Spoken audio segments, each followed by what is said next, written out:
Hello everyone. मेरा इस video के अंदर हम प्रैक्टिस करेंगे फंड बेस्ड अकाउंटिंग की। एनपीओ में फंड बेस्ड अकाउंटिंग क्या होती है? फंड बेस्ड अकाउंटिंग होती है बेटा, किसी हमने स्पेशल पर्पसेस के लिए फ़ंड्स बना लिए, ठीक है, स्पेशल पर्पसेस के लिए फ़ंड बना लिए। तो जो हमने फ़ंड बनाए हैं किस पर्पसेस के लिए बनाया है, वो रिवेन्यू पर्पस भी हो सकता है, रिवेन्यू आइटम भी हो सकती है। लाइक जैसे कि हर साल मैचेस करवाने हैं, हर साल हमने टूर्नामेंट्स करवाने हैं, प्राइजेस देने हैं, रिवेन्यू पर्पसेस भी हो सकते हैं या फिर कैपिटल पर्पसेस भी हो सकते हैं। फ़ंड जब बनाए जाते हैं दोनों में से किसी पर्पज़ के लिए भी बनाए जा सकते हैं। रिवेन्यू पर्पज़ जो मतलब एवरी ईयर रिकरिंग नेचर का होगा उस पर्पज़ के लिए बन सकते हैं। कैपिटल पर्पज़ के लिए बन सकते हैं। कैपिटल पर्पज़ मतलब बिल्डिंग बनाने के लिए हमने एक फ़ंड बना लिया, पवेलियन बनाने के लिए फ़ंड बना लिया, ठीक है। अब देखिए रिवेन्यू पर्पज़ के लिए अगर हमने फ़ंड बनाया तो हम क्या करेंगे, बैलेंस शीट में लायबिलिटी साइड, ध्यान से समझिएगा, बैलेंस शीट में लायबिलिटी साइड जैसे समझ लीजिए हमने प्राइस फंड बनाया तो eight the beginning of the year हमारा अकाउंटिंग ईयर क्या है, 1 अप्रैल 2021 से लेकर 31 मार्च 2022। आपको पता ही है हम ये अकाउंटिंग ईयर लेकर चल रहे हैं। तो 1 अप्रैल 2021 को हमारे पास कितना प्राइस फंड था वो लिखेंगे। उसके अंदर हमें और कितनी डोनेशंस मिल गई, donations for prizes fund, prizes देने के लिए, क्योंकि हमें स्पेशल डोनेशंस मिल रही है ना, स्पेसिफिक डोनेशंस। अगर जनरल डोनेशंस मिलती हैं तो वो तो इनकम एंड एक्सपेंडिचर अकाउंट में इनकम साइड लिख देते हैं, लेकिन ये डोनेशन स्पेसिफिक हैं, हमें डोनेशंस मिल रही हैं प्राइजेस देने के लिए, तो वो प्राइस फंड में प्लस हो जाएंगी, ठीक है। उसके बाद अब ये पैसा हमें अभी नहीं चाहिए, इस पैसे को हमने कहीं इन्वेस्ट कर दिया, तो जो प्राइस फंड इन्वेस्टमेंट है उसे बैलेंस शीट में एसेट साइड लिख देंगे। प्राइस फंड इन्वेस्टमेंट को बैलेंस शीट में एसेट साइड लिख देंगे। अब ये जो हमने इन्वेस्टमेंट की है, डेफिनेटली इस इन्वेस्टमेंट के ऊपर हमें इंटरेस्ट मिलेगा। जितना इंटरेस्ट हमें मिला है वो इस प्राइस फंड में प्लस हो जाएगा, क्योंकि हमने प्राइस फंड में से इन्वेस्टमेंट करी है, तो इस इन्वेस्टमेंट पर जो भी हमें इंटरेस्ट मिलेगा वो इंटरेस्ट हमारा प्राइस फंड में प्लस हो जाएगा। अब ऐसा भी हो सकता है कि कुछ इंटरेस्ट हमारा एक्रूड हो। अक्रूड इंटरेस्ट क्या है, समझ लीजिए हमने इन्वेस्टमेंट करी थी 1 अप्रैल 2021 को 10 लाख की थी, 1 लाख की थी, समझ लीजिए 1 लाख की इन्वेस्टमेंट है। 1 लाख पर 10% हमें 10,000 रुपीज़ का इंटरेस्ट मिलना चाहिए। 1 लाख का 10% 10,000 इंटरेस्ट मिलना चाहिए, लेकिन हमें सिर्फ 8,000 रुपीज़ का इंटरेस्ट मिल रहा है। बाकी का जो 2,000 रुपीज़ का इंटरेस्ट है वो क्या है, एक्रूड इंटरेस्ट। तो ये हमारा इंटरेस्ट है जो मैंने अर्न कर लिया, इस इंटरेस्ट को भी मैं प्राइस फंड में प्लस कर दूँगी, ठीक है। तो दोबारा से एक बार समझ लीजिए इसको, प्राइस फंड बेस्ड अकाउंटिंग होती क्या है। Fund based accounting revenue purpose, revenue nature के आइटम के लिए भी की जाती है। रिवेन्यू नेचर के आइटम मतलब जो हर साल होने वाले खर्चे हैं उनके लिए भी की जाती है, और कैपिटल आइटम्स लाइक जैसे बिल्डिंग बनानी है, पवेलियन बनाना है, उसके लिए भी की जाती है फंड बेस्ड अकाउंटिंग। तो फंड बेस्ड अकाउंटिंग करने के लिए बैलेंस शीट में हम लायबिलिटी साइड जो भी हमारा ओपनिंग फ़ंड होता है उसे लिख देते हैं। प्राइस फंड है जैसे जो eight the beginning of the year कितना फ़ंड था वो लिख देते हैं, उसमें कितना डोनेशंस हमें और मिली है इस फंड के लिए वो प्लस कर देते हैं। उसके बाद हमें कितना इंटरेस्ट मिला, जो हमने प्राइस फंड इन्वेस्टमेंट्स कर रखी थी इसमें हमें कितना इंटरेस्ट मिला वो प्लस कर देते हैं। कुछ ऐसा इंटरेस्ट हो सकता है जो ड्यू हो गया लेकिन नहीं मिला, उसको भी प्लस कर देंगे। टोटल करेंगे सारा, उसमें से प्राइजेस हमने एक्चुअली में कितना खर्चा किया प्राइजेस देने में वो माइनस कर देंगे, प्राइजेस पेड। अब ये जो एक्रूड इंटरेस्ट हमने यहाँ पे प्लस किया वो हमारी एसेट भी होती है, उसे हम एसेट साइड भी लिखेंगे। जो एक्रूड इंटरेस्ट है, जो एक्रूड इंटरेस्ट हमने इंटरेस्ट जो 2,000 रुपीज़ का एक्रूड इंटरेस्ट आया था ड्यू बट नॉट रिसीव्ड, उसे हमने लायबिलिटी साइड में प्राइस फंड में प्लस किया था, साथ के साथ उसे एसेट्स में भी लिख देंगे। ये तो रिवेन्यू नेचर के आइटम के लिए फंड बेस्ड अकाउंटिंग। अब है capital nature. Capital nature like जैसे मैंने पवेलियन बनाना है, पवेलियन बनाने के लिए मैंने फ़ंड क्रिएट करके रखा हुआ है। तो 1 अप्रैल को मेरे पास कितना फ़ंड था वो पवेलियन फ़ंड लिख दिया। मुझे कितनी डोनेशंस और मिल रही हैं पवेलियन बनाने के लिए, तो मैं पवेलियन फ़ंड में प्लस कर दूंगी। उसके बाद इस पैसे को मैंने इन्वेस्टमेंट कर रखा है, पवेलियन फंड इन्वेस्टमेंट, ठीक है।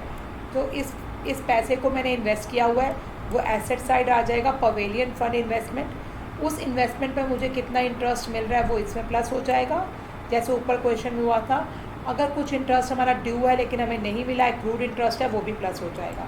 ये सेम वही वाली आइटम्स हैं जैसे हमने ऊपर की थी, है ना, pavilion fund investment, pavilion fund investment, ठीक है जी। तो हमारा eight the beginning of the year कितना पवेलियन फंड था वो हम लिखेंगे लायबिलिटी साइड पवेलियन फंड। कितनी और डोनेशंस मिली पवेलियन के लिए प्लस कर दी जाएंगी।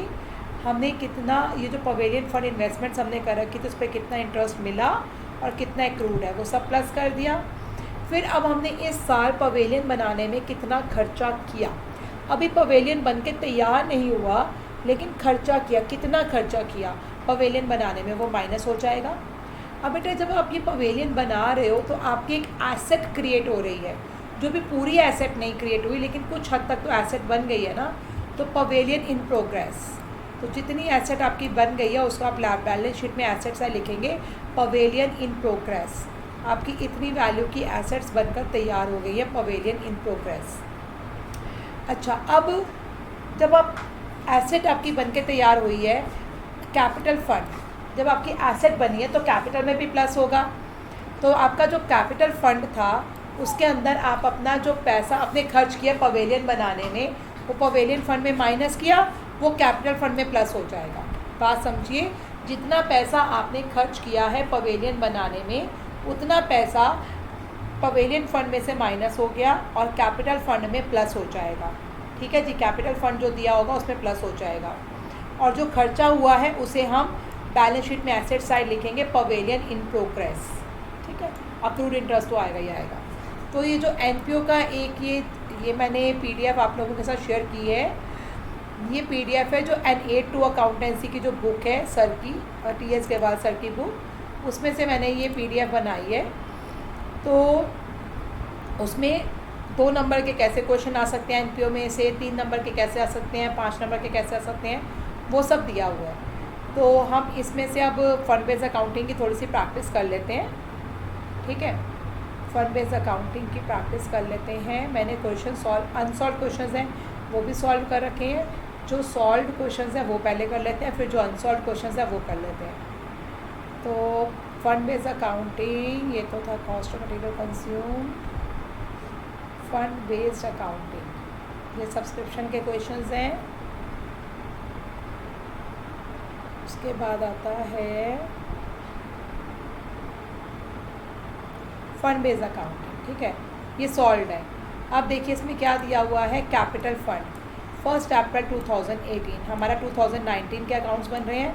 ओपनिंग कैपिटल फंड 10,80,000 था, तो बैलेंस शीट बनाएंगे। बैलेंस शीट में कैपिटल फंड लिख दीजिए, लायबिलिटी साइड 10,80,000। आप देख रहे हैं यहाँ प्रॉपर पूरा फॉर्मेट बनेगा। ऊपर क्लब का नाम लिखा जाएगा। क्वेश्चन में अगर क्लब का नाम दिया गया है write it at the above, queens club. ठीक है जी, तो उस क्लब का नाम लिखा जाएगा क्वींस क्लब। इसके बाद बिगनिंग ऑफ द ईयर आपके पास कितना कैपिटल फंड था वो लिख दिया आपने। बिल्डिंग फंड दिया, बिल्डिंग फंड थोड़ा सा नीचे करके लिखिए क्योंकि इसमें प्लस माइनस करना है कैपिटल फंड में। तो बिल्डिंग फंड आपने लिख दिया, 4,80,000 दिया हुआ था वो लिख दिया आपने। डोनेशन रिसीव फॉर बिल्डिंग बनाने के लिए आपको डोनेशंस कितनी मिली, 6 लाख रुपीज़ की, या आपने बिल्डिंग फंड में प्लस कर दी। Donations receive for building 6 lakh rupees की। आगे क्वेश्चन कह रहा है 10% बिल्डिंग फंड इन्वेस्टमेंट 1 अप्रैल 2018। 1 अप्रैल 2018 को आपने 10% बिल्डिंग फंड इन्वेस्टमेंट किया था, यह आपकी एसेट है। तो एसेट साइड पे आपने लिख दिया 10% बिल्डिंग फंड इन्वेस्टमेंट्स 4,80,000। अब इसके ऊपर आपको 10% इंटरेस्ट मिलना चाहिए। 4,80,000 का 10% 48,000, तो आपको इंटरेस्ट कितना मिल रहा है, 48,000 इंटरेस्ट रिसीव्ड। ये इंटरेस्ट आपको क्यों मिल रहा है, क्योंकि आपने बिल्डिंग फंड इन्वेस्टमेंट्स करी थी। इस इंटरेस्ट को आप क्या करेंगे, बिल्डिंग फंड में प्लस कर देंगे, बिल्डिंग फंड इन्वेस्टमेंट। आगे क्वेश्चन कह रहा है expenditure on the construction of building बनाने में हमारा 3,60,000 का खर्चा हो गया। The construction work is still in progress, अभी कंस्ट्रक्शन प्रोग्रेस में कंप्लीट नहीं हुआ। तो जो खर्चा हुआ उसे हमने बिल्डिंग फंड में से माइनस करना है 3,60,000 और कैपिटल फंड में प्लस करना है। कैपिटल फंड में लिखना है transfer from building fund. Building fund से पैसा हमारा कैपिटल फंड में चला गया क्योंकि कैपिटल एक्सपेंडिचर हमारी एसेट क्रिएट हो रही है, और हमने यहाँ पर लिख दिया बिल्डिंग इन प्रोग्रेस 3,60,000। तो I think the question is very much clear to everyone. हमें कैपिटल फंड दिया हुआ है, हमने कैपिटल फंड लिखा, बैलेंस शीट में asset side, liability side capital fund, building fund लिखा बैलेंस शीट में लायबिलिटी साइड। जो डोनेशंस मिल रहे थे बिल्डिंग के लिए बिल्डिंग फंड में प्लस कर दिए। बिल्डिंग फंड इन्वेस्टमेंट्स को हमने एसेट साइड लिखा, हमारी इन्वेस्टमेंट्स हैं। इंटरेस्ट जो मिल रहा है हमें मिलना कितना चाहिए था, इंटरेस्ट 4,80,000 की इन्वेस्टमेंट्स हैं, 4,80,000 का 10% हमें 48,000 मिलना चाहिए और 48,000 ही मिल रहा है। तो हमने 48,000 ही मिल रहा है वो प्लस कर दिया इंटरेस्ट। टोटल पैसा इकट्ठा हो गया 11,28,000। इसमें से कितना खर्चा हुआ बिल्डिंग बनाने में, 3,60,000।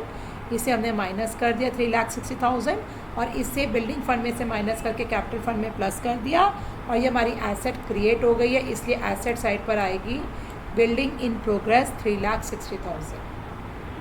नेक्स्ट देखिए opening balance of match fund. Match fund है हमारे पास 5 lakh. Sale of match tickets बेची, मैच फंड में प्लस हो जाएंगी। मैच फंड था opening match fund 5 lakh, match tickets बेचने पर पैसा आया 3,75,000, मैच फंड में प्लस हो जाएगा। डोनेशंस मिल रही हैं हमारे 1,24,000, ये भी मैच फंड में प्लस हो जाएंगी। खर्चा और है 10 लाख। खर्चा सबसे लास्ट में माइनस किया कीजिए। देखिए बैलेंस शीट में अब बेसिकली आपका बैलेंस शीट में आना है, इसको बैलेंस शीट में लायबिलिटी साइड ही लिखना है। इन्होंने नहीं बनाया लेकिन बैलेंस शीट में लायबिलिटी साइड लिखना है। आपका मैच फंड था 5 लाख, डोनेशंस मिली आपकी 1,24,000, जो टिकट्स बेची 3,75,000। टोटल कितना हो गया 5 लाख प्लस 1,24,000 प्लस 3,75,000, कितना टोटल आया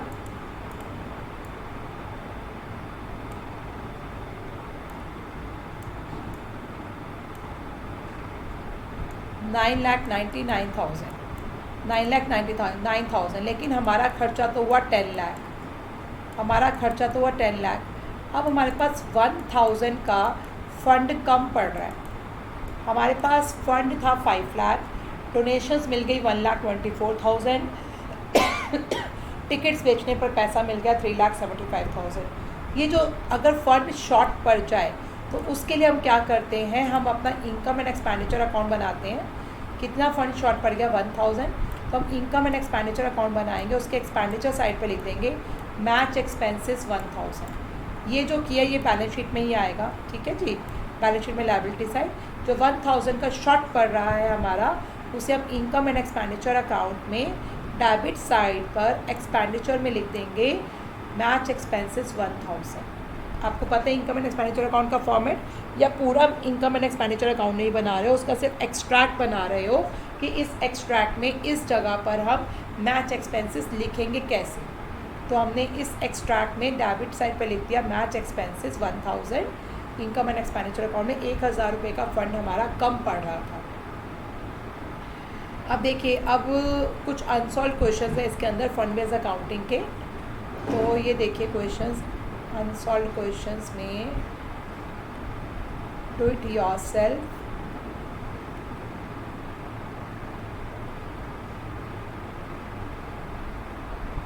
देखिए टूर्नामेंट फंड था हमारे पास 1,50,000, टूर्नामेंट फंड लिखा हमने बैलेंस शीट में liability side. Tournament fund investment है हमारा 1,50,000, इसे लिखेंगे बैलेंस शीट में asset side. Income from tournament fund investment, कितने परसेंट का इन्वेस्टमेंट्स की थी ये नहीं दिया, इनकम दी हुई है, इनकम को प्लस कर देंगे टूर्नामेंट फंड में। टूर्नामेंट एक्सपेंसेस सबसे लास्ट में माइनस करेंगे। उसके बाद एक्स्ट्रा इन्फॉर्मेशन में दिया है कि एक्रूड इंटरेस्ट है टूर्नामेंट फंड इन्वेस्टमेंट पर 6,000। तो देखिए हमने क्या करना है, टूर्नामेंट फंड था जो हमारा 1,50,000 लिखा, बैलेंस शीट बनाई एज एट 31 मार्च 2019, liabilities amount, assets amount. Liability side में लिखा टूर्नामेंट फंड 1,50,000, एसेट साइड पर लिखा टूर्नामेंट फंड इन्वेस्टमेंट 1,50,000। इन्वेस्टमेंट्स आ गए इधर और लायबिलिटी साइड आ गया टूर्नामेंट फंड। जो हमें इनकम हो रही थी ये देखिए, अब टूर्नामेंट फंड इन्वेस्टमेंट लिख दिया। टूर्नामेंट फंड इन्वेस्टमेंट से जो इनकम हो रही थी टूर्नामेंट फंड में प्लस हो जाएंगी, टूर्नामेंट फंड में प्लस हो जाएंगी। और ये जो एक्रूड इंटरेस्ट था, accrued interest due but not receive 6,000 का, ये टूर्नामेंट फंड में प्लस हो जाएगा एक्रूड इंटरेस्ट। और इसे बैलेंस शीट में एसेट साइड लिख देंगे, ठीक है जी। बैलेंस शीट में एसेट साइड लिख देंगे tournament interest, accrued interest. Balance sheet में एसेट साइड लिख देंगे एक्रूड इंटरेस्ट 6,000। अब सारा पैसा प्लस किया 1,74,000 आ गया। खर्चा हुआ टूर्नामेंट का 12,000 माइनस किया, 1,60,000, 1,62,000 टूर्नामेंट फंड में अभी भी पड़ा हुआ है। 12,000 जो खर्चा हुआ सबसे बाद में माइनस करना है। क्वेश्चन नंबर 11, टूर्नामेंट फंड था 3 लाख, इसे लायबिलिटी साइड लिखेंगे। 10% टूर्नामेंट फंड इन्वेस्टमेंट, इसे एसेट साइड लिखेंगे। इंटरेस्ट रिसीव्ड, पहले देखिए इंटरेस्ट आपको परसेंटेज जब भी दी हो तो आप कैलकुलेट करेंगे। 3 लाख का 10%, 30,000 आपको इंटरेस्ट मिलना चाहिए था और 30,000 ही मिल रहा है, तो कोई एक्रूड नहीं है। आप टूर्नामेंट फ़ंड को लिखेंगे बैलेंस शीट में liability side, tournament fund investment को लिखेंगे एसेट साइड, जो इंटरेस्ट मिल रहा है इसे लिखेंगे हम बैलेंस शीट में लायबिलिटी साइड, जो टूर्नामेंट फ़ंड है उसमें प्लस कर देंगे इंटरेस्ट रिसीव्ड को। जो टूर्नामेंट टिकट्स बेचने पर पैसा मिला टूर्नामेंट फ़ंड में प्लस हो जाएगा, टूर्नामेंट टिकट्स बेचने पर जो पैसा मिला टूर्नामेंट फ़ंड में प्लस हो जाएगा, और जो टूर्नामेंट प्राइजेस अवॉर्डेड है वो सबसे लास्ट में माइनस होंगे। तो देखिए टूर्नामेंट फ़ंड लिखा liability side, tournament fund investment asset side, जो इंटरेस्ट मिल रहा है टूर्नामेंट फ़ंड इन्वेस्टमेंट पर उसको प्लस कर दिया, इंटरेस्ट को टूर्नामेंट फ़ंड में प्लस कर दिया, जो टिकट्स बेची थी उसको जब पैसा आया वो प्लस कर दिया, तीनों को प्लस करने पर टोटल पैसा आ गया 4,05,000। इसमें से जो खर्चा हुआ टूर्नामेंट प्राइजेस अवॉर्डेड उसे माइनस किया 60,000। अभी भी हमारे पास टूर्नामेंट फंड 3,45,000 पड़ा हुआ है। Next prize fund, at the beginning of the year prize fund था 20,000, डोनेशंस मिली थी मुझे 40,000 प्लस हो जाएंगी, प्राइजेस अवॉर्डेड 69। अब देखिए मेरे पास 20,000 का फंड था, 40,000 और मिल गए, मेरे पास 60,000 रुपये इकट्ठे हो गए, लेकिन खर्चा मेरा हो रहा है 69,000। तो मैं 60,000 तो माइनस कर दूँगी फंड में से, बाकी जो 9,000 रुपये 9,000 रुपीज़ कम पड़ रहे हैं इसे मैं इनकम एंड एक्सपेंडिचर अकाउंट में एक्सपेंडिचर साइड लिख दूँगी। मेरा ये वाला क्वेश्चन मिस हो गया, I think it's 12th question miss हो गया, तो मैं आपको बता ही देती हूँ, ऐसा हमने करा ही हुआ है। बैलेंस शीट में लायबिलिटी साइड, देखिए क्वेश्चन में इसमें सोल्यूशन दिया हुआ है। बैलेंस शीट में लायबिलिटी साइड हमने लिखना है 20,000 का प्राइस फंड, 40,000 उसमें प्लस कर देना है, 60,000 टोटल हो गया, 60 में से 60 माइनस कर देना टूर्नामेंट प्राइजेस के लिए, बाकी जो 9,000 रुपये कम पड़ रहे हैं वो हमने इनकम एंड एक्सपेंडिचर अकाउंट में लिख देना है 9,000 एक्सपेंडिचर साइड पर, कि 9,000 हमारे कम पड़ रहे हैं, उसे इनकम एंड एक्सपेंडिचर अकाउंट में एक्सपेंडिचर साइड लिख देंगे। Next question number 13, pavilion fund था at the beginning of the year 25 lakh, pavilion बनाने में खर्चा हुआ 15 लाख, बाद की बात, कैपिटल फंड है 45 लाख। अब देखिए ये हमारा कैपिटल एक्सपेंडिचर के लिए है, तो पवेलियन हमने बैलेंस शीट में लायबिलिटी साइड लिखा पवेलियन फंड और capital fund, pavilion fund capital fund में थोड़ा सा स्पेस रखना, पवेलियन फंड कैपिटल फंड लिख दिया, जो खर्चा हुआ था वो पवेलियन फंड में से माइनस हो जाएगा और कैपिटल फंड में प्लस हो जाएगा, ट्रांसफ़र फ्रॉम पवेलियन फंड। जो हमने पवेलियन बनाने में खर्चा किया है वो खर्चा पवेलियन फंड में से माइनस हो जाएगा और कैपिटल फंड में प्लस करके लिख देंगे 45 + 15 60 लाख, और जो खर्चा हुआ है उससे हमारी एसेट क्रिएट हो गई है, पवेलियन बनकर तैयार हो गया है, उसे हम बैलेंस शीट में एसेट साइड लिख देंगे पवेलियन इन प्रोग्रेस। नेक्स्ट देखिए 13 का बी पार्ट, कैपिटल फंड दिया ओपनिंग, बैलेंस शीट में लायबिलिटी साइड लिख देंगे, पवेलियन बनाने में खर्चा हुआ पवेलियन फंड में से माइनस और कैपिटल फंड में प्लस, डोनेशंस मिली हमें पवेलियन बनाने के लिए, पवेलियन फंड में प्लस, और पवेलियन फंड दिया हुआ है 25 लाख, उल्टा सीधा दिया हुआ है, ठीक है। बैलेंस शीट में लायबिलिटी साइड पहले आप पवेलियन फंड लिखना, उसके अंदर जो डोनेशंस मिल रही हैं प्लस कर देना, और जो खर्चा हो रहा है पवेलियन बनाने में माइनस कर देना, इसको पवेलियन फंड में से माइनस करके कैपिटल फंड में प्लस कर देना। तो देखिए कैसे लिखना है एक बार, पवेलियन फंड लिखा 25 लाख हमने बैलेंस शीट में लायबिलिटी साइड, उसके अंदर हमने कैपिटल फंड भी लिखा है ना, और जो डोनेशंस मिल रही थी पवेलियन फंड में प्लस हो गई, टोटल हो गया 35 लाख, जो खर्चा हुआ वो माइनस कर दिया, उस खर्चे को हमने कैपिटल फंड में प्लस कर दिया, transfer from pavilion fund, pavilion in progress को बैलेंस शीट में एसेट साइड लिख दिया। अब बेटा मैंने एक क्वेश्चन क्रिएट किया हुआ है, ये इसके अंदर मैंने सारी आइटम्स लिखी हैं, तो I think we should do it. तो मैंने एक क्वेश्चन क्रिएट किया जिसके अंदर मैंने हर तरीके के फंड लिखने की कोशिश की है, करते हैं। जनरल फंड, जनरल फंड कहाँ आएगा, बैलेंस शीट में लायबिलिटी साइड जनरल फंड, उसके बाद दिया सारे फंड हम पहले लिख देंगे बैलेंस शीट में लायबिलिटी साइड, इनके नीचे थोड़ा थोड़ा स्पेस छोड़ देना, general fund, capital fund, building fund, match fund. देखिए general fund, building fund, capital fund और मैच फंड, इनके जो ओपनिंग बैलेंसेस थे हमने लिख दिए। जनरल फंड में कुछ प्लस माइनस नहीं होता, तो जनरल फंड का जो भी आंसर था वो बाहर अमाउंट वाले कॉलम में ही लिख दिया। जनरल फंड में कुछ प्लस माइनस नहीं होना था, तो जनरल फंड का जो भी अमाउंट था उसको बाहर वाले कॉलम में लिख दिया। बाकी capital fund, building fund, match fund को अंदर लिखा, अंदर लायबिलिटी साइड में ही, बाहर अमाउंट वाले कॉलम में नहीं लिखा। अब हमें दिया हुआ है 10% match fund investment 1 lakh rupees की इन्वेस्टमेंट, इसे हम लिखेंगे बैलेंस शीट में asset side. 10% match fund investments 1 lakh. 1 lakh का 10% कितना होता है 10,000। 10,000 हमें इंटरेस्ट मिलना चाहिए, जब भी ऐसा हो साथ के साथ ही देख लो। 1 लाख इन्वेस्टमेंट्स है, 1 लाख का 10% 10,000 इंटरेस्ट मिलना चाहिए। क्वेश्चन में देख लेते हैं हमें इंटरेस्ट मिल कितना रहा है 8,000।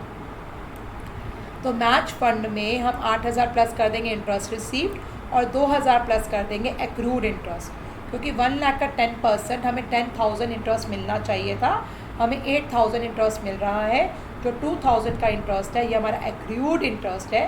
तो देखिए मैच फंड में क्या करना है, हमने इंटरेस्ट रिसीव्ड 8,000, एक्रूड इंटरेस्ट 2,000, और इस एक्रूड इंटरेस्ट को हमने बैलेंस शीट में एसेट साइड पे लिख दिया, accrued interest on match fund investment. Next देखिए क्या दिया हुआ है, donation receive for building. Building के लिए डोनेशन मिल रही है, बिल्डिंग फंड में प्लस कर दो। बिल्डिंग के लिए डोनेशन मिल रही है ना, बिल्डिंग फंड में प्लस कर दो। देखिए बिल्डिंग फंड में प्लस कर दी। उसके बाद है expenditure on the construction of building, तो बिल्डिंग फंड में से माइनस हो जाएगा, बिल्डिंग फंड में से माइनस हो जाएगा और कैपिटल फंड में प्लस हो जाएगा। जो खर्चा हुआ बिल्डिंग फंड में से माइनस कर दिया और कैपिटल फंड में प्लस कर दिया। Transfer from building fund, capital fund में प्लस कर दिया। जो बिल्डिंग बनाने में खर्चा हुआ बिल्डिंग फंड में से माइनस और कैपिटल फंड में प्लस, और बिल्डिंग इन प्रोग्रेस लिख देंगे हम asset side, building in progress. Building हमारी अभी बन रही है, इन प्रोग्रेस है।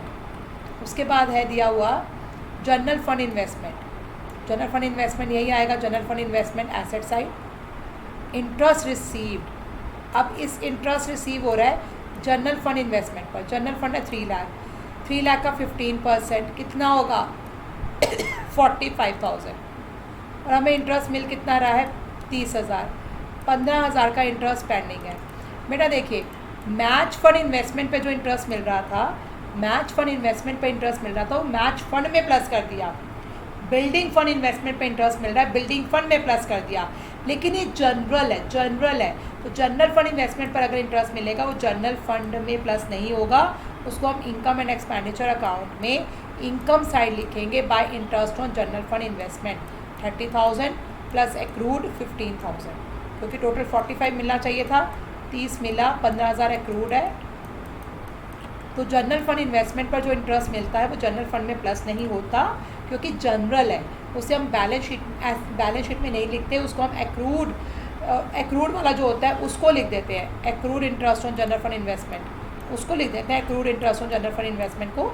लेकिन जो हमें इंटरेस्ट मिल रहा है 30,000 और एक्रूड, इसे हम इनकम एंड एक्सपेंडिचर अकाउंट में इनकम साइड पर लिखेंगे। चलिए डन हो गया ये सब कुछ। आगे दिया हुआ है match expenses and donation for matches, sale of match tickets. Match tickets जो हमने बेची उसका मैच फंड में प्लस कर दिया। डोनेशन रिसीव फॉर मैचेस, पहले सारे इनकम्स प्लस कर देने चाहिए। जो डोनेशंस मिल रही है मैचेस के लिए वो भी मैच फंड में प्लस कर दिया। तो देखिए हमें मैच फंड में interest, accrued interest, sale of match ticket, donation सब प्लस कर दिया। सब प्लस करने के बाद हमारे पास आ रहा है 5,10,000 रुपीज़। लेकिन खर्चा हमारा हो रहा है मैच एक्सपेंसेस 6 लाख रुपीज़। अब हमने यहाँ पे तो मैच फ़ंड कितना यूज़ कर लेंगे 5,10,000, क्योंकि हमारे पास 2 लाख का मैच फ़ंड था, इंटरेस्ट मिला 8,000 का, 2,000 का एक्रूड इंटरेस्ट, टिकट्स बेची 2 लाख की टिकट्स बेची, 1 लाख का डोनेशन मिल गया। टोटल 5,10,000 इकट्ठे हो गए। 5,10,000 हमने फ़ंड में से यूज़ कर लिए, मैच फ़ंड 0 बचा।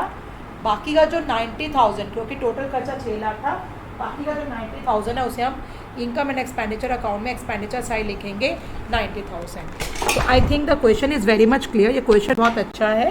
तो मैं इस क्वेश्चन को एक बार क्वेश्चन क्रिएट किया है, इसको आप एक बार स्क्रीनशॉट ले लीजिए and try to do it by yourself. मैं इसको क्लियर कर देती हूँ, सॉल्यूशन, क्वेश्चन एंड सॉल्यूशन आपको मैं दिखा देती हूँ। आप इसका स्क्रीनशॉट लीजिए and try to do it by yourself.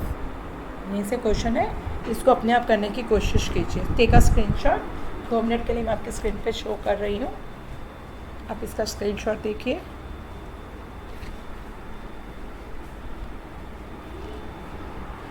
Just take the screenshot.